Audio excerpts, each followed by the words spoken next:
Welcome, adventurer. In this tutorial, we shall examine the basics of combat and how to use special abilities. I shall remove the fog of war to aid your instruction. Now, as members of the Order of the Flame, one of the duties these barbarians have is to keep the countryside clear of enemies. Look out. A horde of nasty bugbears is heading your way. What's there to kill? What's there to kill?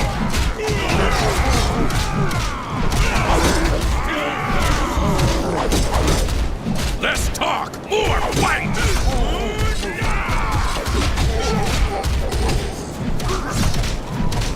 Excellent work. Your barbarians are victorious. You may have noticed that your barbarians lost hit points during combat, as indicated by the green bar on the unit information panel.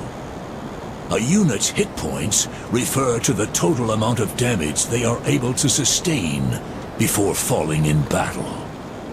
Over time, a unit's hit points will gradually regenerate. There are also a variety of other ways for units to regain hit points, which we will discuss later. Be sure to monitor the hit points of both your units and your enemies to maximize your efficiency in combat. Where do you want me? I will now teach you the difference between force moving and attack moving. When you order a unit to move by right-clicking the terrain or minimap, you are giving that unit a force move command. This means that the unit will move to the location and ignore any enemies it may encounter along the way. Once the unit reaches the desired location, it will then engage any nearby enemy units. If you would like your unit to engage all enemies it may encounter on its way to a location, you will want to perform an attack move command. Here is a new barbarian for you to command. Far to the south of the city is a lone bugbear, as indicated by the red dot on your minimap. There is also a spider between the barbarian and the bugbear, as indicated by the purple dot on your minimap. Select your barbarian. With your barbarian selected, give him an attack move order. The default key for attack moving is the A key on your keyboard. Press it now. Notice that when you press the A key, your cursor changed to an attack move cursor. This means that your barbarian will move to the next location you left-click upon, but he will also engage any enemies he may encounter along the way. Try to perform an attack move now. Position the attack move cursor over the bugbear and left-click your mouse to give the barbarian an attack move command. Well done. Now, watch your barbarian as he makes his way towards the bugbear. You will notice that as he walks by the spider, he will engage the spider in combat. In addition, whenever one of your units engages in combat, you will see a battle indicator flash on your mini-map. This informs you of any battles that may be taking place, so that you can investigate immediately. Once the spider is defeated, the barbarian will continue moving toward his destination to engage the bugbear. Well done. Reinforcements are on the way for the next lesson, where you will learn how to use the special abilities of your units. Select your barbarian. In the lower right area of the screen, you will see information about the barbarian. The barbarian currently has one special ability, Rage, as indicated by the round button found on the upper left of that information panel. Left-clicking the button will execute the Rage ability. While Rage is active, the barbarian will be able to inflict more damage, but will be more susceptible to harm. Activate the Rage ability now by selecting the barbarian and left-clicking the Rage button. I have scars to earn.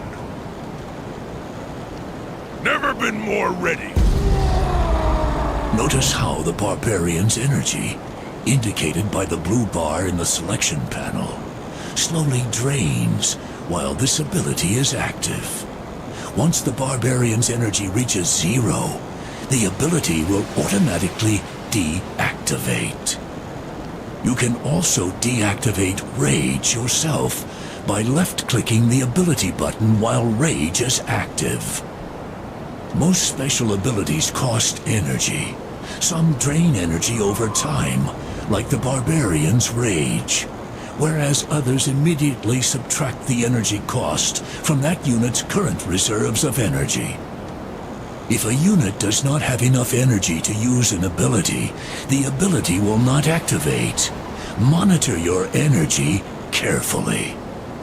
Energy, like hit points, slowly regenerates over time. Some abilities can also help to restore energy more quickly. Now, I have restored your energy to maximum. Another horde of bugbears is heading your way. Use the barbarian's Rage ability to help defeat them.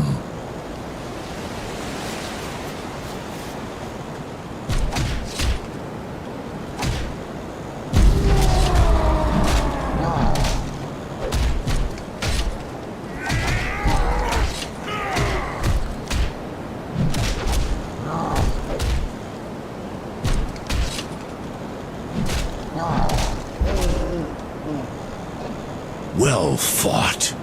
Did you notice how much more quickly the barbarian was able to cut down opponents while using rage? Be careful though. He also sustained more damage than he would have otherwise. Keep all aspects of a special ability's effects in mind when using it in battle. Congratulations! You have completed the second Dragonshard tutorial. You will no doubt be a fine commander one day. In the next tutorial, you will learn all about resources and the underworld. I eagerly await your return.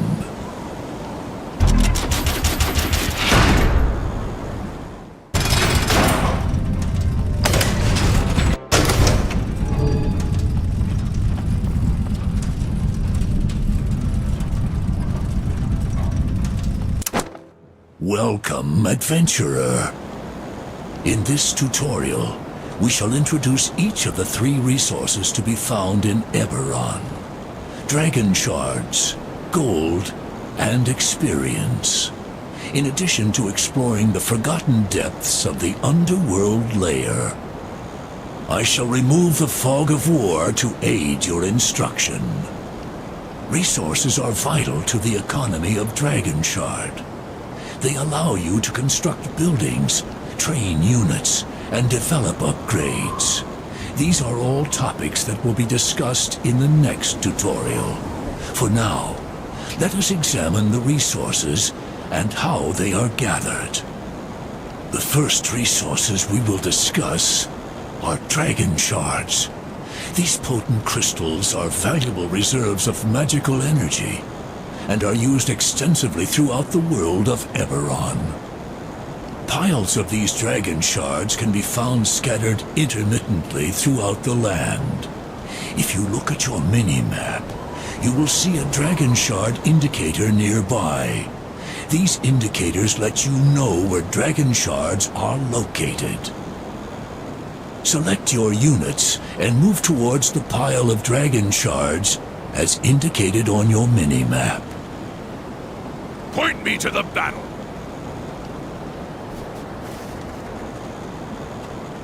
Well done.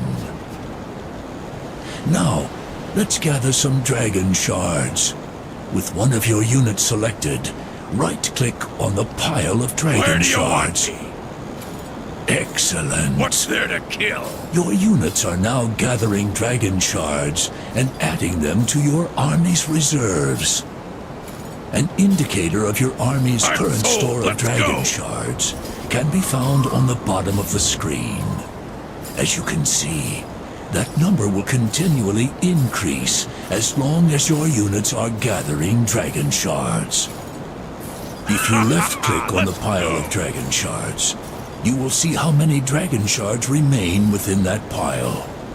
Once that number reaches 0, the pile will be exhausted, I have scars to and you earn. must find another. Dragonshards are a self-replenishing resource due to periodic hailstorms known as shardfalls.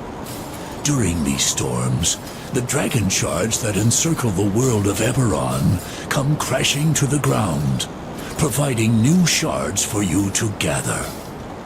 The next resource we will learn about is gold, which can only be found by delving deep into the underworld. If you look at your mini-map, you will see a marker indicating that a transition is nearby.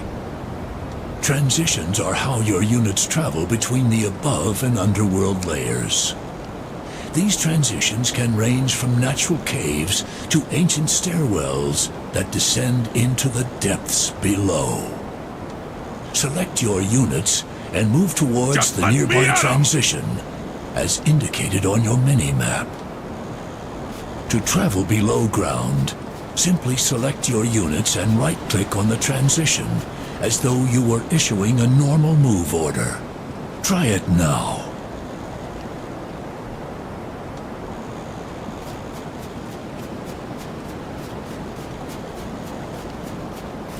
To travel below ground, Simply select your units and right-click on the transition, as though you were issuing a normal move order.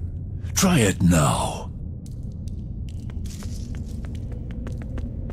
Well done. You have now entered the underworld, a dangerous realm filled not only with gold, but also the vile creatures that hoard it.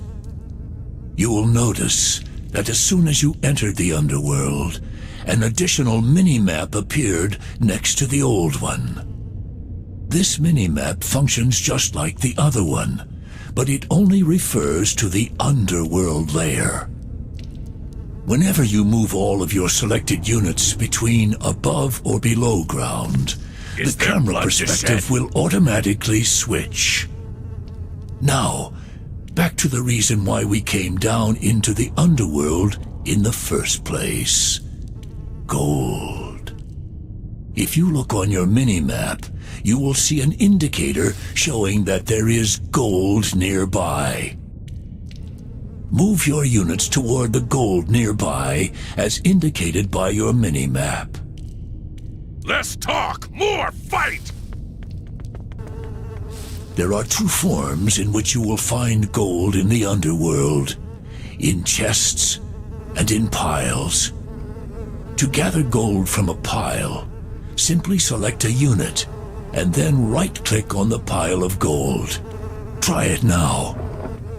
Piles of gold are gathered instantly as soon as your unit reaches them. Once the gold has been acquired, the pile will vanish, and the gold indicator on the bottom of your screen will increase accordingly. Now, let's look at chests.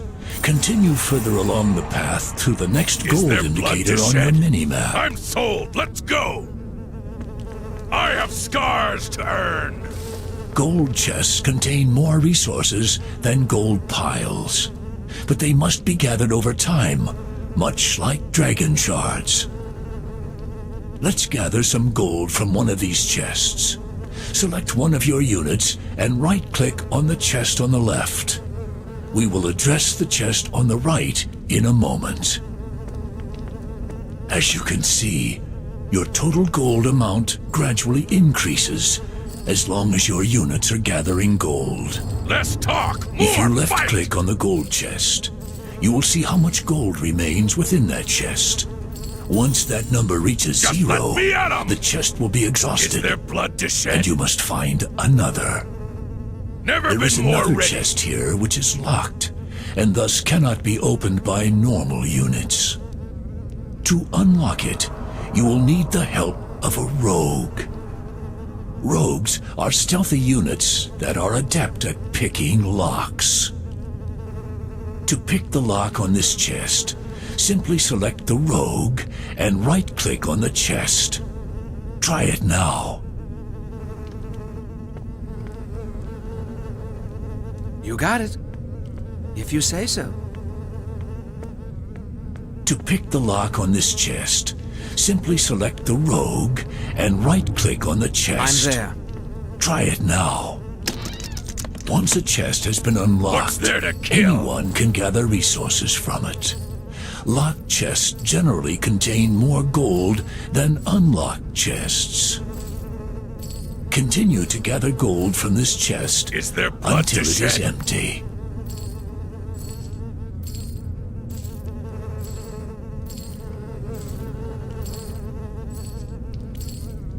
Continue to gather gold from this chest until it is empty. Where's the gold? Excellent.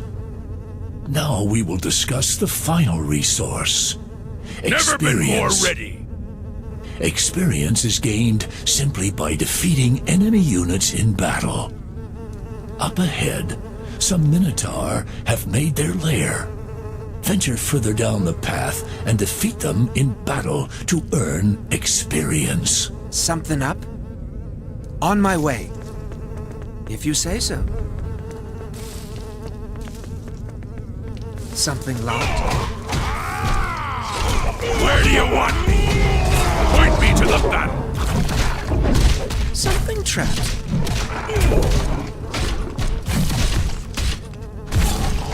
What's there to kill.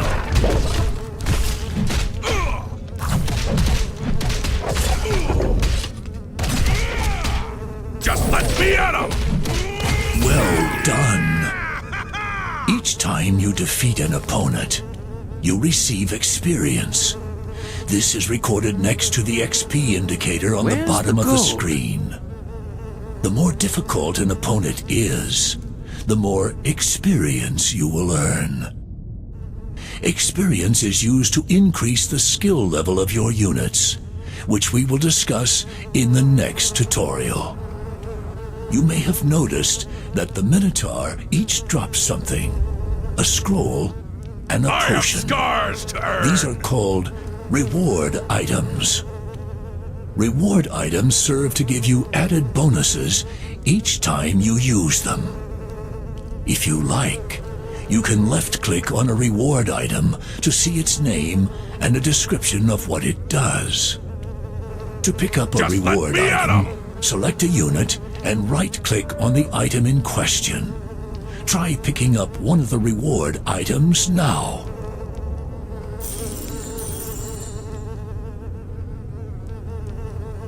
Something up? You just acquired an experience scroll. This automatically gives you a substantial bonus to your total experience pool. Much like a pile of gold instantly adds to your total gold reserves. Of course. You have just acquired a potion of Cure Light Wounds. This potion can be used to heal your units quickly, even in the heat of battle.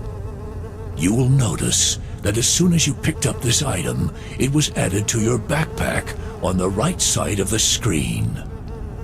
The backpack is where all of your reward items are kept. You can left-click on the backpack to open or close it. Try closing your backpack now. Very good.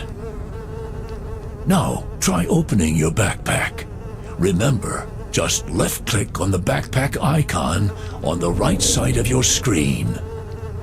Excellent.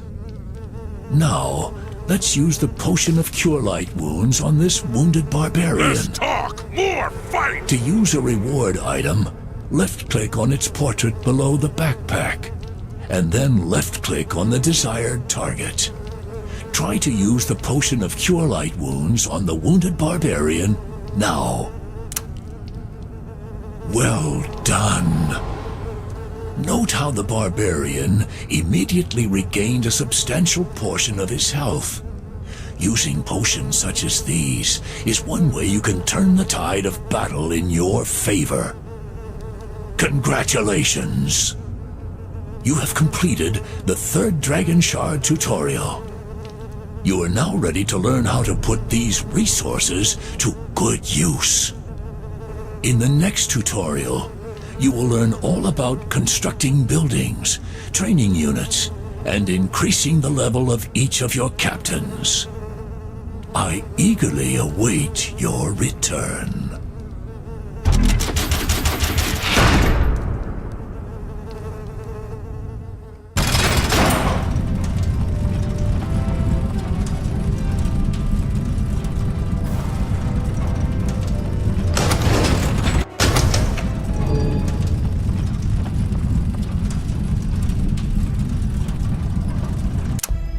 Welcome, adventurer. In this tutorial, we shall discuss building construction, the various types of units, and strategies for building your forces and fortifying your defenses. The walled area you see before you is your base, or nexus grid. This is where you will construct buildings and train your forces for battle. To train a unit, you will first need to construct a building. You will notice that your city has many vacant lots. You may construct buildings on any of these lots. Let's try constructing a building.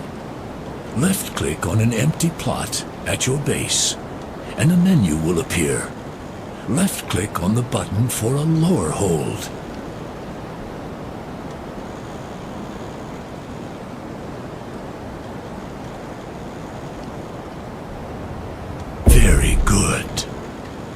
As you can see, the building has started constructing. If you select the lore hold while it is under construction, you will see a horizontal bar slowly filling from left to right.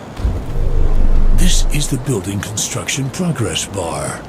Once this bar is completely filled, your lore hold will be constructed.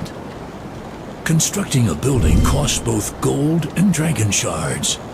If you do not have enough resources, you will not be able to construct a building. Now that construction is complete, you can train a unit at the building you just made. Each building can train one type of unit. The lore hold allows you to train clerics, devout members of the Order who are skilled in the arts of healing. Let's train a cleric. Left-click the lore hold that you just constructed, and then left-click the round cleric portrait on the panel that appears. Try it now. Well done. The lore hold is now training a cleric. If you select the lore hold, you will see a thin bar moving clockwise around the unit portrait. This is the unit training progress bar.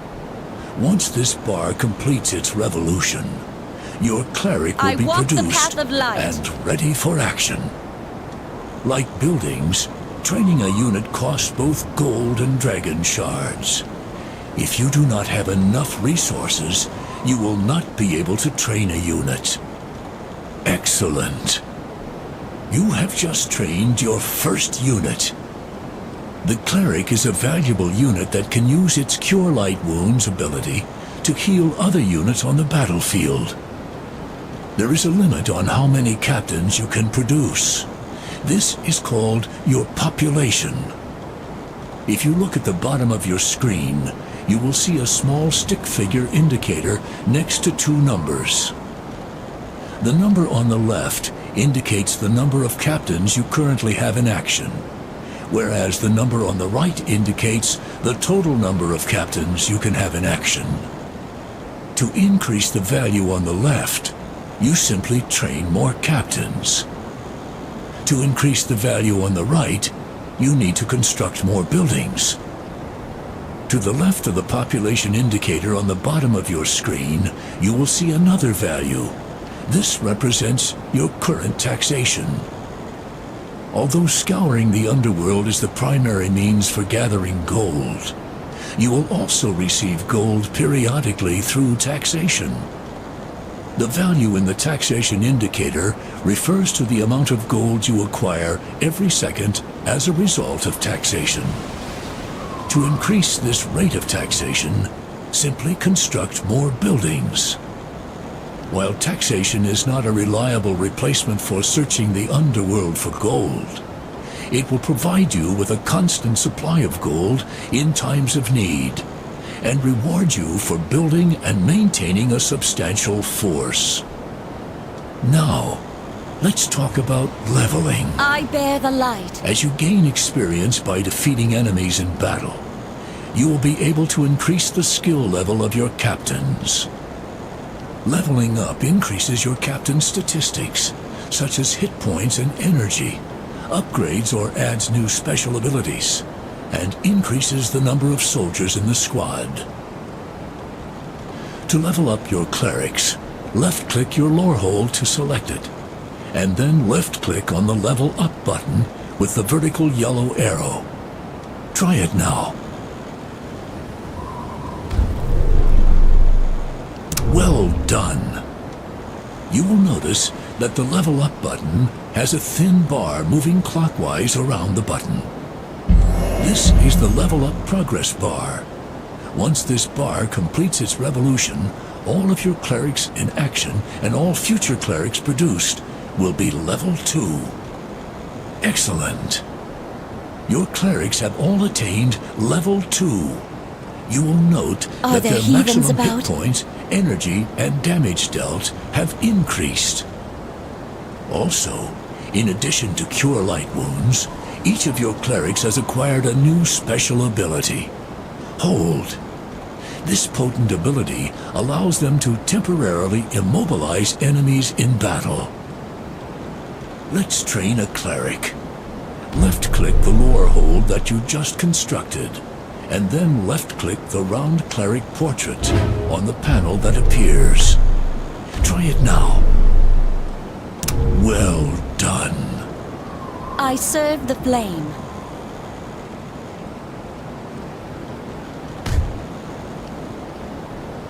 I am the voice of the flame.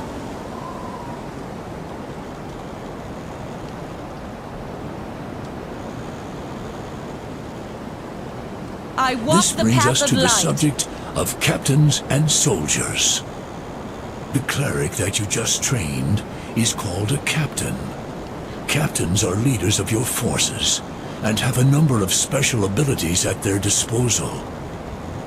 The barbarians that you used in previous tutorials were captains as well. Once a captain is within range of the Nexus grid, move your mouse over the captain.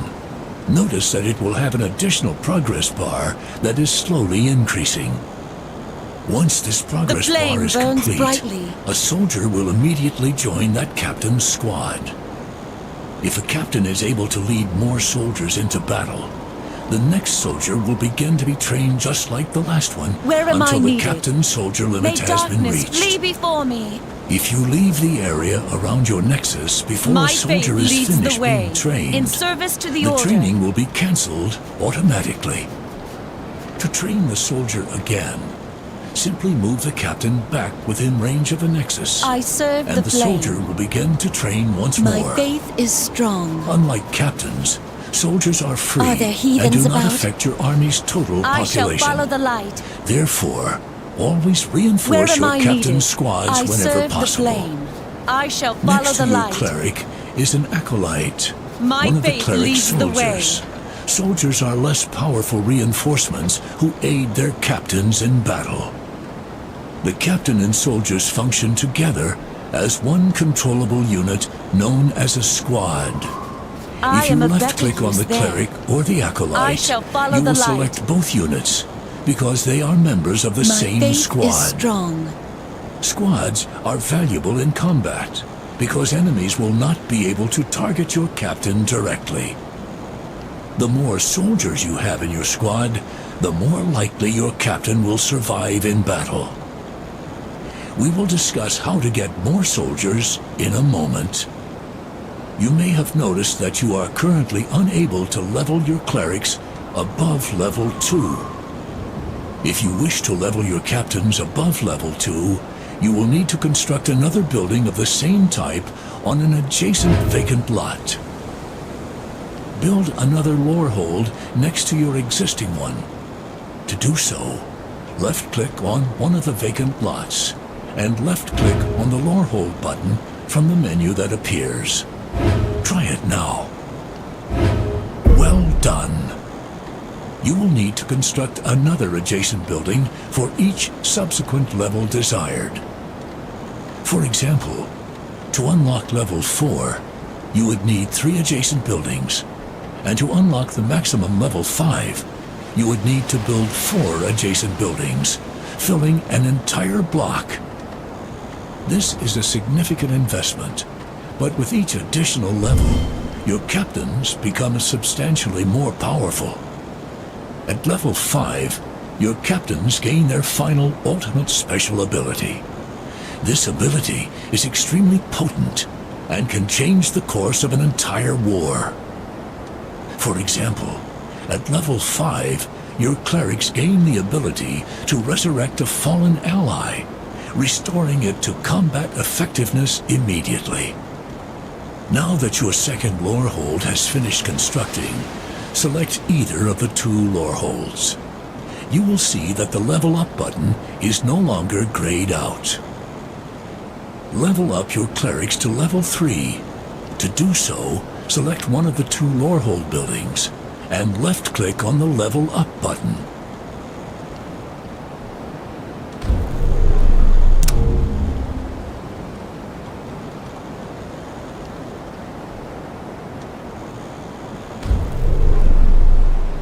Level up your clerics to level 3. Are there heathens To do about? so, select one of the 2 lore hold buildings and left-click on the level up button.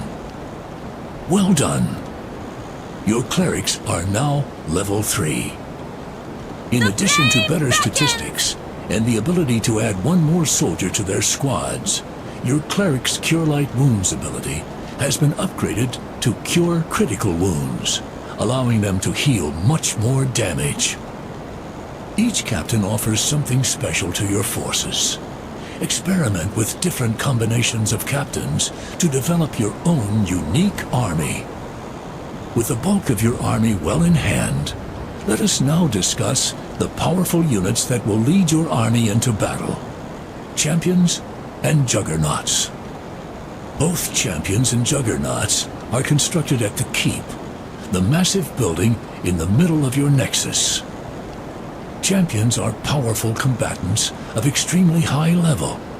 As such, they have immense power and are expensive to train, and there can be only one at any given time.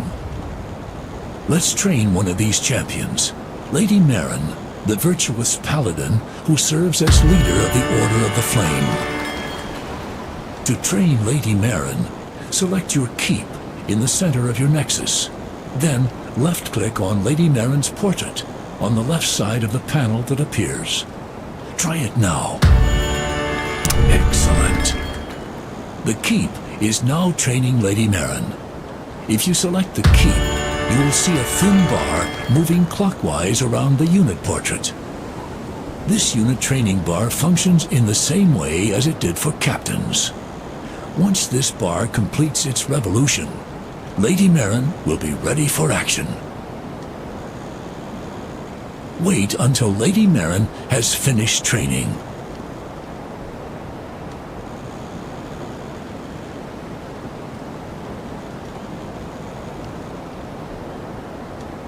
Champions are so powerful already that they cannot be leveled up further like captains, nor do they have soldiers. They more than make up for this by having a variety of unique powers and abilities. The mere presence of a champion on the battlefield grants all units on your side a particular bonus. Lady Marin, as a paladin, increases the hit point regeneration rate for all units on her side. Other champions offer bonuses, such as increased damage, energy regeneration, or increased resistances. In addition, Lady Marin has the Hammer of Justice ability, allowing her to send most units around her flying backwards and inflicting massive damage.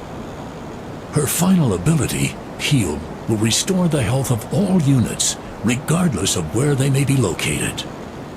However, it can only be used after Lady Marin has inflicted a certain amount of damage on the battlefield. In addition, all champions deal a special type of damage that ignores the armor and resistances of their opponents, making them deadly adversaries in combat. If a champion falls in battle, you can resurrect it back at your nexus. To do so, simply select your central keep and click on the portrait of your champion once more. Resurrecting your champion costs a substantial amount of gold and dragon shards, so be sure to ensure their safety on the battlefield. The other powerful member of your army is your Juggernaut. Juggernauts are unique, powerful creatures that are very expensive to train, but can inflict a devastating amount of damage. The Order of the Flame's Juggernaut is the Phoenix, a giant firebird which flies high above the battlefield, ruthlessly assaulting those below. Let us summon a Phoenix to bolster our forces.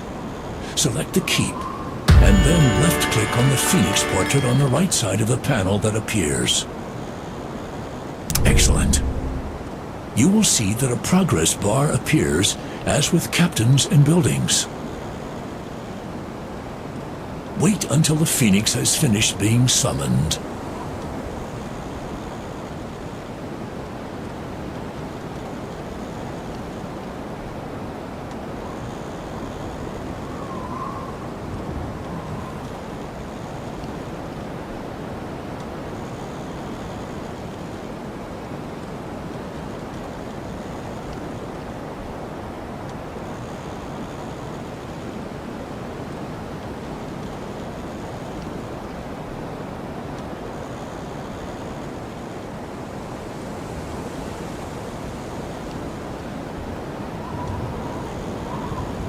Well done.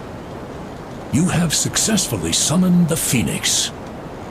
The Phoenix has a number of special abilities that allow it to wreak havoc on the battlefield. Experiment with your units to find the best use for their abilities. Like champions, juggernauts are so powerful that they do not level up. Unlike champions, however, juggernauts are among the only units that cannot gather resources or travel into the underworld. The only other type of units that cannot gather resources or travel into the underworld are flying units.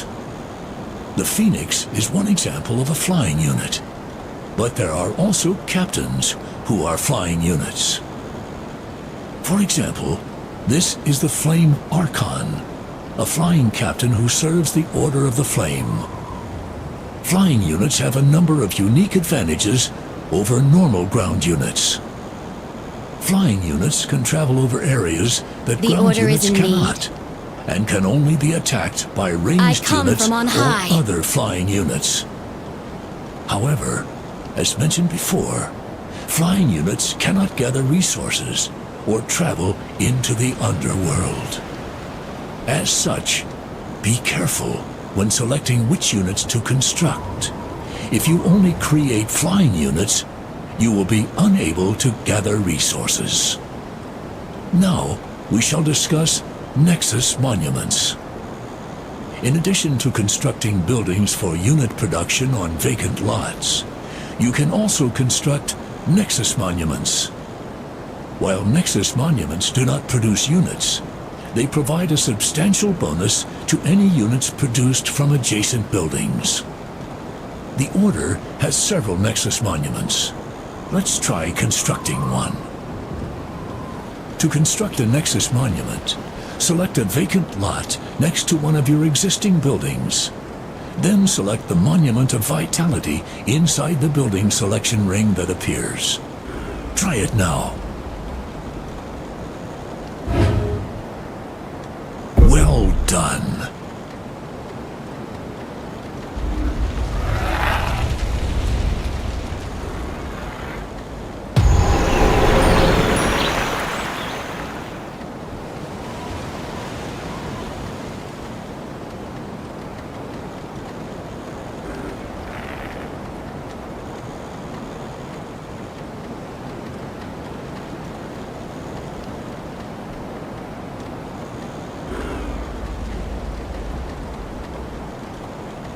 You have just constructed the Monument of Vitality. This monument increases the maximum hit points of all the unit types produced at adjacent buildings. If you examine each of your clerics, you will see that they all have had their maximum hit points increased. As Where such, am I needed? Nexus monuments provide an alternative way of improving your units without spending experience. The final topic we will discuss in this tutorial is Nexus walls. As you can see, your city is surrounded by sturdy wooden walls. These walls help to protect your buildings from attacking opponents. In addition to providing basic defenses, each set of walls includes a series of towers which will fire at your enemies. There are also gates which will allow your units to enter and exit. If your units are wounded, you can retreat within the city walls for protection, at least until one of your walls is destroyed. If you want to improve your defenses, you can upgrade your city walls. To upgrade your walls, select one of the wall sections and left-click on the Upgrade Walls button that appears. It will have the same icon as the Level Up button. Try it now. Good. Upgraded walls have more hit points and are equipped with towers that will deal more damage to attackers. However, upgrading your walls can be expensive. Even the most fortified city will fall if there is not an army to protect it. Make sure to use your resources wisely. With a balance between building and unit production and managing your city's defenses, you will surely find victory in battle. Congratulations! You have completed the 4th Dragonshard tutorial. You now have all the tools necessary to construct your army. In the next tutorial, you will learn some of the more advanced techniques available in Dragonshard. I eagerly await your return.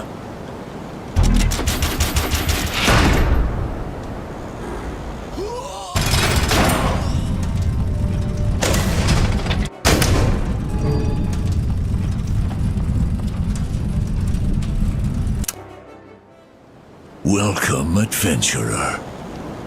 In this tutorial, we shall discuss a variety of advanced systems and techniques.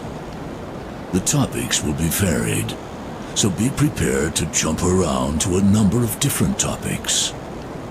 I shall remove the fog of war to aid your instruction.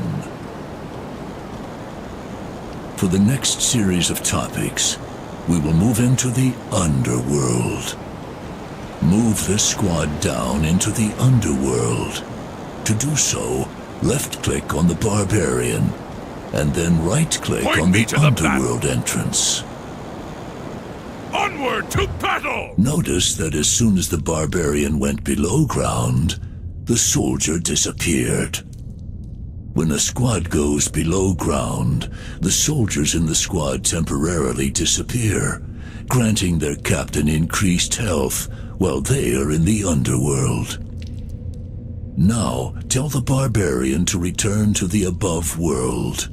Left-click on the barbarian, and then right-click on the transition once again. Try it now. Just let me at him! As you can see, the soldier reappeared when the captain emerged back in the above world. Now, let's look at some of the obstacles you will face in the underworld. I'm all Select all of your forces and move down the passageway. I've studied much for this. Great power swells within me. Point me to the battle! I know more than you think. What's there to kill? Finally! Magic is more than simple tricks. The Order never rests.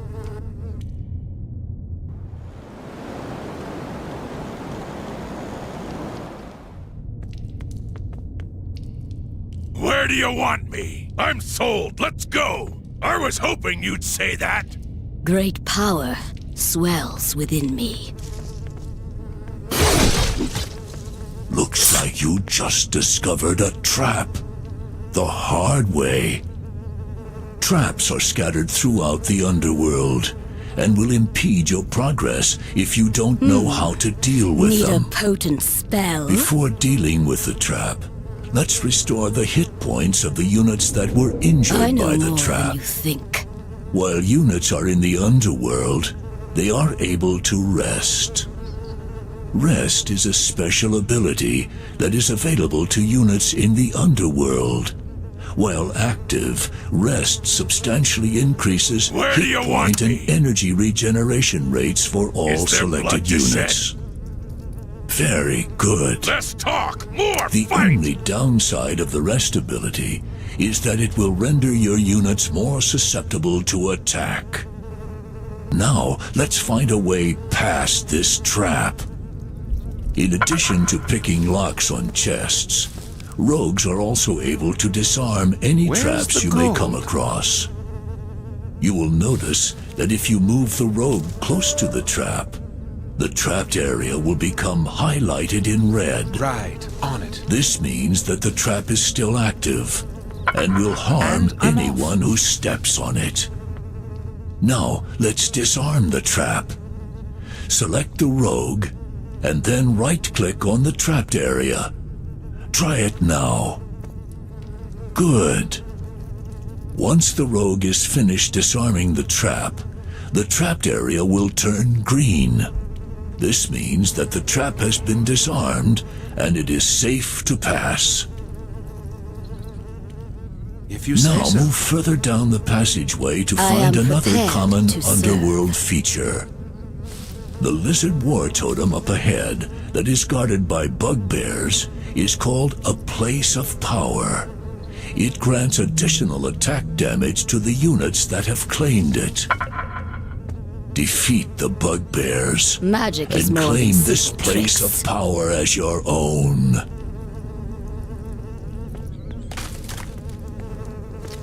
Just let me at him! Point me to the battle! I've studied Well much for this. fought. Now that you control the place of power, all nearby units will receive a bonus to their Great attack power damage. swells within There me. are a wide Let's variety talk of more places fight. of power, each of which provides a different What's there benefit. to kill? Claim these as you Is there find blood them to to shed? turn the tide of battle in your favor. Interesting choice. Now we will return to the above world to discuss some advanced city techniques. This is a Nexus well. Each one of these wells represents an area where either a main or expansion base can be built. You will notice that there is a Nexus indicator on your mini-map. This means that there is a Nexus well nearby. This well happens to be for an expansion base. Expansion bases are just like main Nexus bases, except they only have 4 vacant lots and no central keep. Let's construct an expansion base now. Select your barbarian, and then left-click on the well. Then left-click on the expansion button on the panel that appears. Try it now.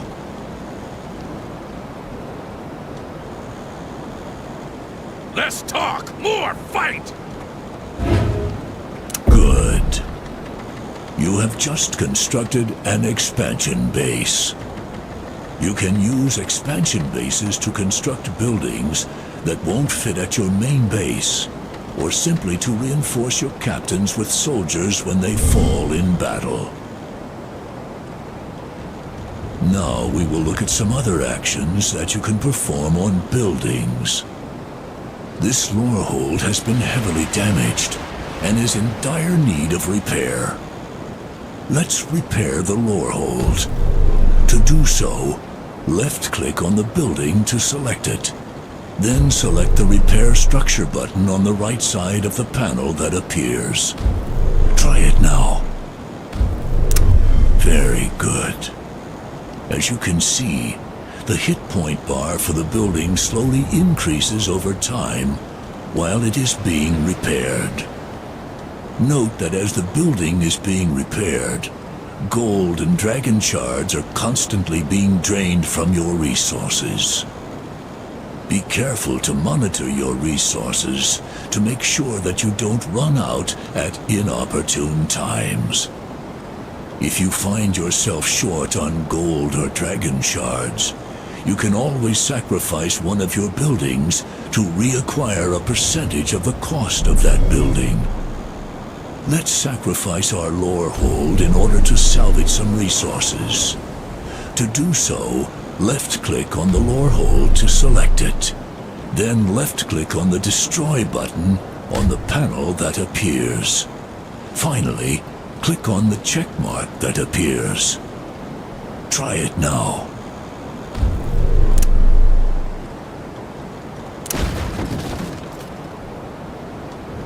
As you can see, the lore hold was destroyed, and you have regained some resources. The final confirmation box that appears is to ensure that you don't accidentally destroy your building by mistake. If you wish to cancel a destroy order, simply left-click the X button when the panel appears. Alternatively, you can simply click somewhere else on the screen. Rather than hunt through all of your buildings and units to keep track of what level your units are and what buildings you have constructed, you can always look at the King's Screen. The King's Screen provides a quick and easy way for you to assess the current status of your forces and plan your decisions. To access the King screen, click on the crown icon on the lower left side of the screen next to the mini-map. Try it now. Very good. On the King's screen, all of the units you can currently train are highlighted. In addition, all of the special abilities that are currently available to your units are also highlighted. All other buildings, units, and abilities are grayed out. However, you can mouse over any portrait on this screen, and you will see a tooltip that describes that item. From this screen, you can manage the development of your entire army. By left-clicking on a unit portrait, you will train one of your units. By left-clicking on a Level Up button, you will begin to level up the unit type in question. At the bottom of the screen, you will see 3 buttons, one for each of the factions found in Dragonshard. If you left-click on Order of the Flame, Lizardfolk, or Umbergen, you will be taken to the appropriate King screen for that faction.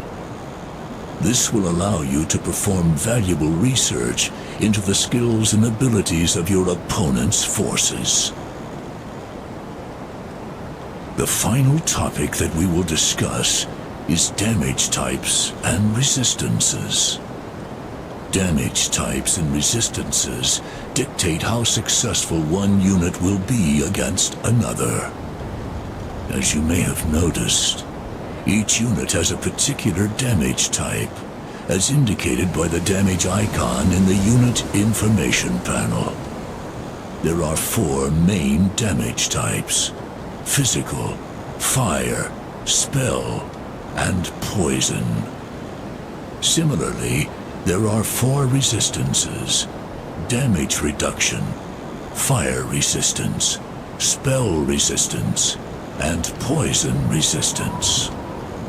To indicate how damage types and resistances work, let's use an example. First, let's see how much damage our sorcerer can inflict and what damage type she uses. To see how much damage a unit can deal, simply select the unit and look at the unit information panel.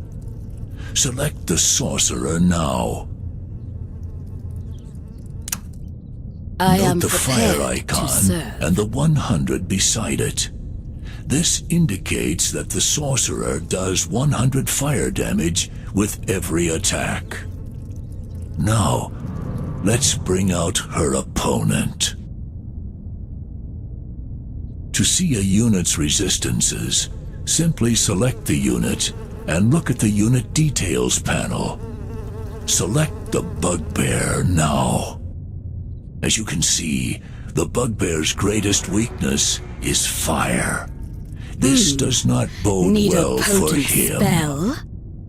To see a My full powers breakdown are of his unmatched. resistances, hover your cursor over the resistances icon. This will show the bugbear's full array of resistances. Since the bugbear's fire resistance is 0, it will take full damage from the sorcerer's attack. Given that the bugbear has only 100 hit points, guess what will happen when the sorcerer attacks? Attack the bugbear with your sorcerer. Great power swells within me. He didn't stand a chance. Because the bugbear's fire resistance was 0, he absorbed all 100 of the sorcerer's fire damage. A unit's resistance to a particular type of damage indicates the percentage of damage that will be reduced on impact. For example, let's introduce a more resilient opponent. Ifrit are princes from the elemental plane of fire. As such, they are highly resistant to fire damage. 95 fire resistance. This doesn't seem like a good matchup for our sorcerer. Nonetheless, let's give it a shot. I am prepared Note to that serve. for the purposes of this tutorial, the Ifrit also has 100 hit points. Attack the Magic is more Ifriti than with your simple sorcerer. tricks. I've studied much for this. Only 5 damage That was is a good dealt to the idea. Ifriti. Given his 95 fire resistance, Very he absorbed clever. 95% of the will damage go received. onward. As you can see, by checking damage types and resistances, you can ensure that you are using the right type of damage to take advantage of your opponent's weaknesses. Champions and monsters are unique in that they deal a special type of damage that ignores the armor and resistances of their opponents, making them deadly adversaries in combat.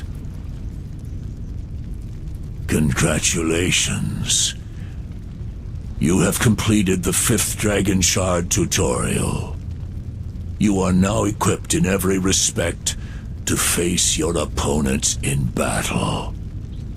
In the next tutorial, you will learn some of the unique elements of the single-player campaign in Dragonshard, such as quests, dialogue, and non-player characters. I eagerly await your return.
Welcome, adventurer. In this tutorial, we shall discuss some of the unique gameplay elements found in the single-player campaigns, such as quests, dialogue, and non-player characters.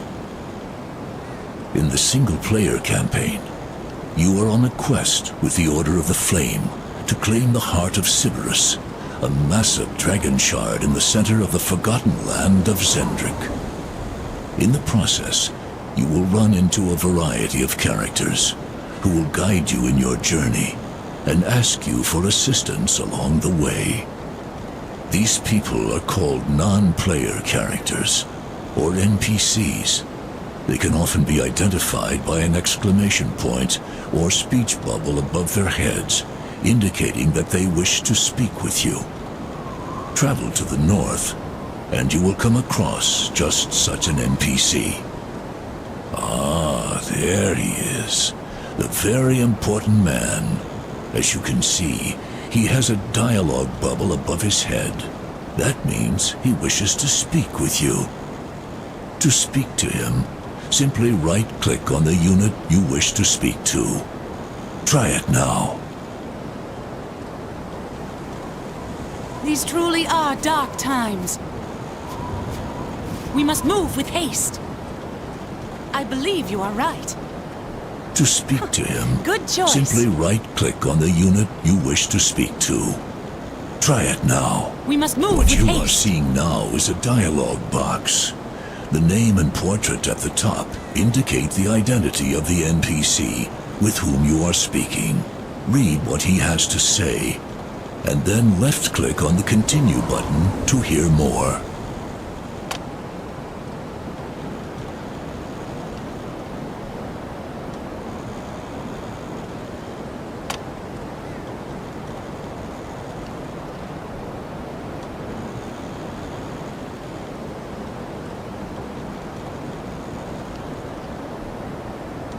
He does ramble on a bit, doesn't he? At last, as you can see, you have just received 2 quests. A main quest to recover the documents, The and a order side will quest prevail. to kill the Minotaur. A main quest is a quest that you must complete in order to finish a given chapter. A side quest, on the other hand, is optional. However, if you complete it, you will be rewarded in a way that will likely help you complete flame your guides main my quests. When you are finished Good reading, choice. left-click on the End button. To check on the status of the quest you've been given, use the Quest Log must move panel. with haste. To access the Quest Log panel, left-click on the scroll icon at the top of the screen. Try it now. As you can see, you have 1 main quest and 1 side quest. As you complete and gain new quests, this quest log panel will be updated. In addition, if you ever forget what an NPC said to you during a conversation, you can always check the dialogue history. To check the dialogue history, left-click on the dialogue button at the top of the screen. Try it now. Here you can see the history of all of the dialogue you have engaged in during this chapter. By clicking on the NPC's name, you can see every line of dialogue that character has said to you. Use the dialogue history anytime you want to reacquaint yourself with the details of a given quest or conversation.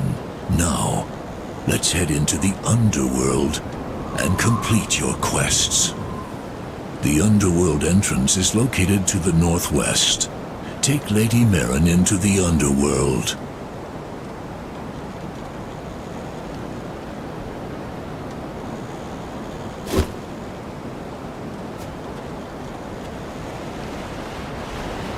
Yes, this is the way. The Underworld entrance is located to the choice. northwest. Take Lady We must Marin move into with the haste. Underworld. Excellent. Now, head down the passage to find those Minotaur. As you can see, there is a red flag on your mini-map. This indicates a key location for a main quest. Move Lady Marin to where the marker is on your mini-map. I would have picked this way too. You have received a hint.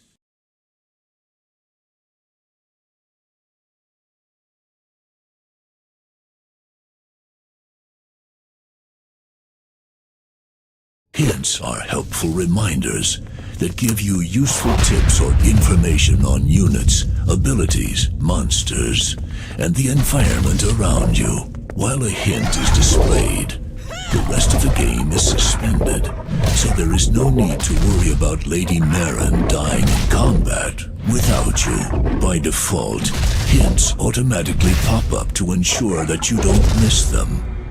If you would rather they would not, simply click the Disable Pop-Ups box in the lower right of the Hint screen.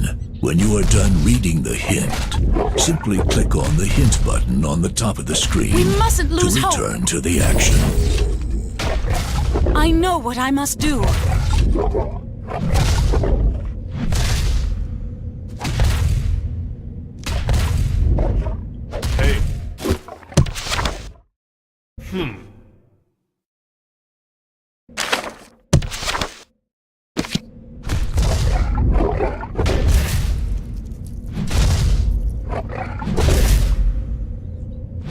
The flame guides us.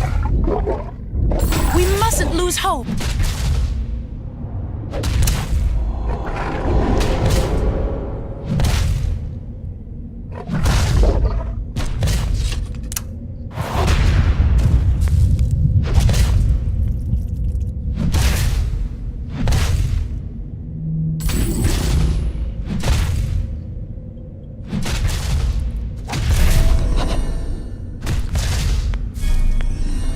I believe you are right. I have faith in this plan.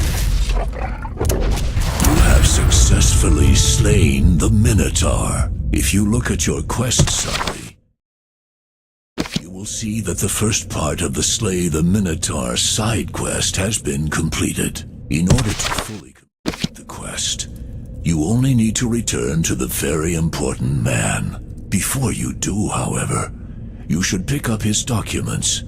They should be resting wherever you killed the Minotaur. Pick them up now by selecting Lady Marin and right-clicking on the documents. As you can see, the documents have been added to The your flame backpack, guides us. but in a different column from Good normal choice. reward items. This is I because believe the you are very right. important documents I have faith are in a this specific plan. type of reward item called a Yes, quest this item. is the way. Quest items do not occupy the same space as reward items. As such, you should never hesitate to pick up a quest item. Also note that as soon as you picked up the very important documents, you received a lore journal entry.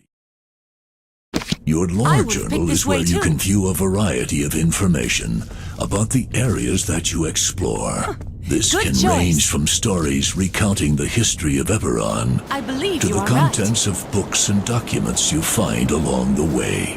To check your The lore flame journal, guides my path. click on the book icon at the top of the screen. Try it now. As you can see, these are the contents of the very important documents. I suppose they aren't as important as he seemed to suggest. You have almost finished your main quest. You now only need to return to the very important man to complete this chapter. Once again, on your mini-map, you will see that the quest indicator flag has now moved back to the location of the very important man. Move Lady Marin to where the mini-map flag is located. Well done. Now simply speak to the very important man to complete your quests. Remember, to do so, select Lady Marin, and then right-click on the very important We'll man. spread the light. Do so now. Good choice.